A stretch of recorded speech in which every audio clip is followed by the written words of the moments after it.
where the truth gets clear. Every voice matters, every story's heard here. From home to the headline, she's breaking it down. Clarity and courage, that's how justice sounds. Order in her court, no matter the scene. From love and the law to what's on your screen. Family, fun, and the world we chase. Obreziah Bullard, justice in its place. Where we are, every word, every view. Justice isn't just served, it's tailored for you. Welcome to Order in Her Court. I am your host, Obreziah Bullard. This is where family law meets compassion, clarity, and straight talk. Let's talk a little bit about entrepreneurship. When you first start a business, you are working in the business all of the time. You wear many hats. Let's be real. You are the janitor. You are the marketer. You are the business owner, the accountant, the bookkeeper, you name it. If it needs to be done, then you are more than likely doing it. You're working in the business 24/7. I remember when I first started my firm, I did not know where to start. They didn't teach you in law school how to be a business owner, which is unique, right? So I started law school. I went, got my law degree, and I just knew I was going to get out and I was going to kill it. I was going to crush it. I just knew it. Well, it crushed me, literally crushed me. Because what they didn't teach me was how to run a business. I knew I had the ability to have a business. I have my law degree. I'm now able to open a practice. I'm now able to accept clients. I'm now able to provide a service. But how do I do that? I mean, where do I start? Now, it may have behooved me to get a business coach early on. I should have done it. And looking back, I probably would go back and get a business coach out the gate, but I didn't. So I had to learn by scraping my knee, falling off of my bike, and I'm going to give you the tips that I learned so you won't make the mistakes, okay? First thing that you need to do is realize that it's a business, it's not a pro bono shop. What does that mean? You can give your services away for free. Every time that somebody knocks on your door or anytime that they call your phone, that's an opportunity. It's an opportunity not only for that individual person, but for recurring business. So treat it like the business you want to walk into. Greet them with a smile. Be honest with them and be fair with them. When I opened up, I may not have known the answer to every question, but I knew how to be honest and say, I don't know. Transparency, honesty goes a long way. So as you're starting your business, remember that as customers or clients or your targeted market is coming in your door, remember to treat them with the respect and honesty that you would want somebody to give you. So if you can't help them, because every dollar is not a good dollar, and you don't want to deceive your potential clients, make sure you tell them, I cannot help you. That is not a hat that I wear. Now, in doing that, you're going to gain something that's hard to gain, but very easy to lose. And that's a good reputation. Your reputation is going to take you further than anything else. So while you're learning how to be a bookkeeper, because you're going to have to be able to keep your books, you're going to need to know that your reputation is going to determine whether or not you have people to even put on those books. So here's another tip. If you don't know how to keep your books, try to find a local, maybe bookkeeper or someone that can teach you QuickBooks, something where you can manage your money. Part of owning your business and working in the business is learning management. That means every dollar that comes in the door shouldn't be going right back out the door. Reinvestment. You have to reinvest back into the business. Now, those are the things that you do when you start to work in the business. But it comes a point in time that you want to go beyond being a business owner, beyond being a good business owner. You want to transition into being a legacy builder.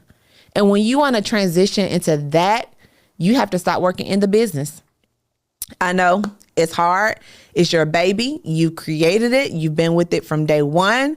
That is your passion. You wake up every single day ready to do the thing that you love. But the fact of the matter is, Rome was not built overnight. and it was not built with one person. You cannot do it by yourself. You now have to transition into scaling your business. And in order to do that, you now have to fire yourself. Who would have ever thought that you had to fire yourself? I had to fire myself from my business. I had to say, Obreziah, I'm sorry. On Fridays, you can't work. You cannot work in the business because you need to work on the business. What does that consist of? What is working on the business? That's actually looking at your numbers, right? If you can't measure it, how do you know it's growing? It's taking time, carving out time in your day to say, what was my goal? What is my goal? Do I have a goal? What does my business plan say I need to be?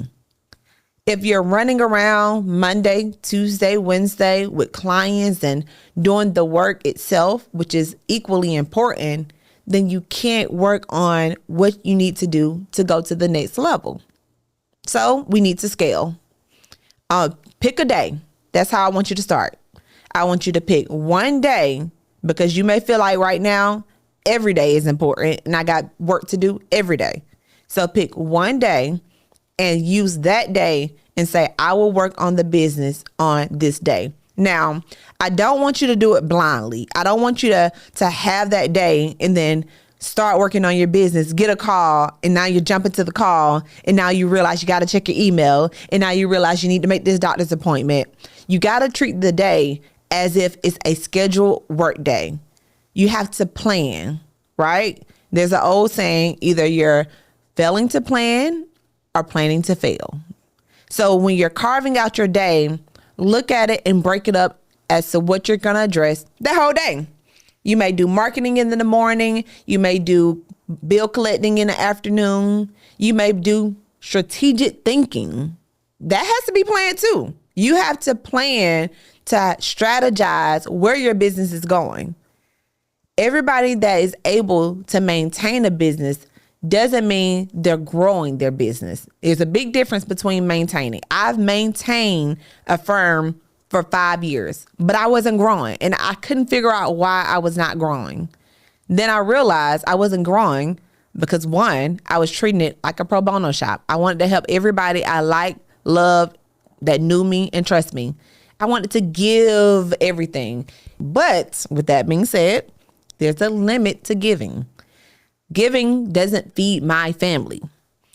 Giving doesn't pay Georgia Power. Giving doesn't pay my mortgage. So as much as you give in helping others, you have to be strategic to know you have to charge for the services.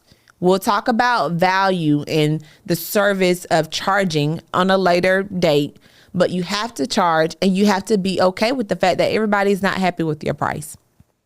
It is what it is. You're growing a business. You're building a legacy. So you have to stop working in the business and start working on the business. So let's talk about what it takes to be that legacy builder. Working in the business builds the foundation. Working on the business builds the future. I need you to build those systems.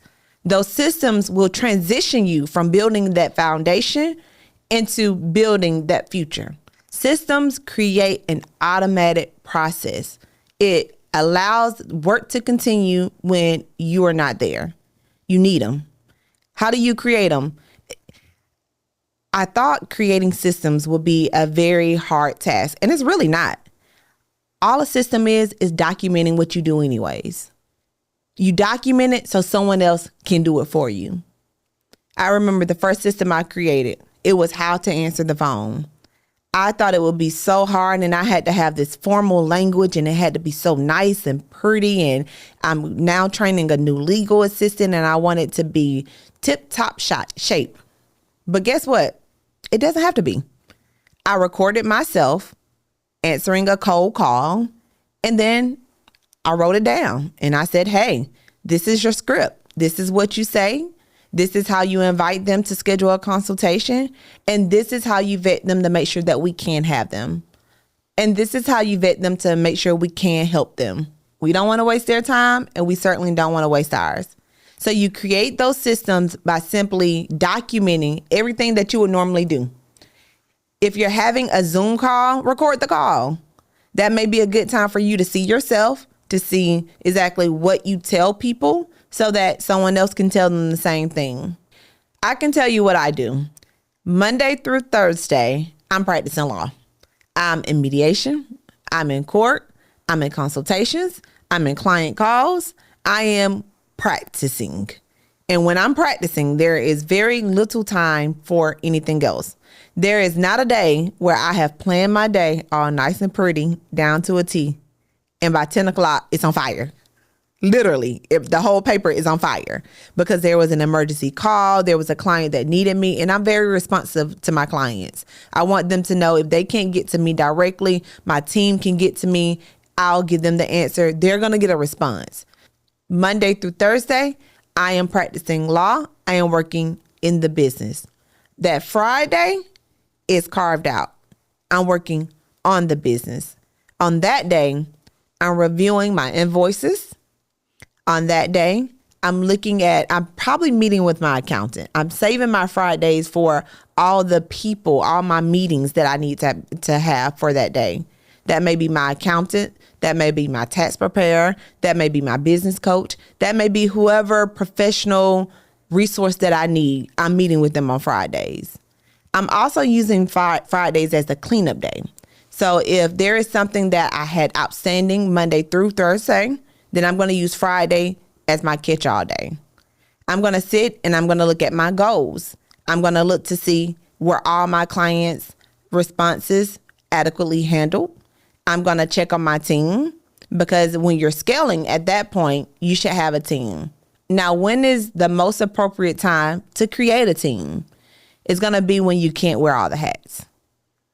When you start off, you're wearing all of the hats. You're going to get to the point where you can't wear all of the hats and do the work that needs to be done. Start with one person. And it may be a part-time person. Someone that comes in that may just can't answer calls for a little while. Making scheduled consultations or actually look for the clients that you need. Maybe do a little marketing. Take something off of your plate. And once you're able to start getting those things off of your plate, then it may be time to look into a second person. And then you start building your systems. Systems create freedom. You don't scale by doing more. You scale by doing less better.